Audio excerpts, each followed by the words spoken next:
que je te disais, c'est qu'on a repensé complètement la façon de fabriquer les planches. Donc on imprime en 3D le noyau interne des planches avec du PLA, qui est un biopolymère à base d'amidon de maïs, et du PET recyclé, qui est fait à partir de bouteilles plastiques recyclées.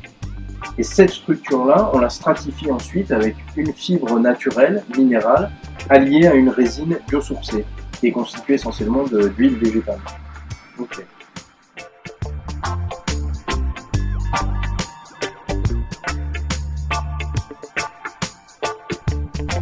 Le choix de l'impression 3D, nous, ça nous est venu à la base pour des questions environnementales, parce que ça nous permet de ne produire aucun déchet, d'utiliser des matériaux soit naturels, soit recyclés. La performance sociale et environnementale, c'est une chose, mais en fait, au-delà de ça, ce que ça nous permet, cette technologie, c'est d'aller très très loin dans la personnalisation, c'est-à-dire que on produit chaque modèle sur mesure et à la demande, donc potentiellement on peut l'adapter complètement aux besoins ou aux envies des pratiquants.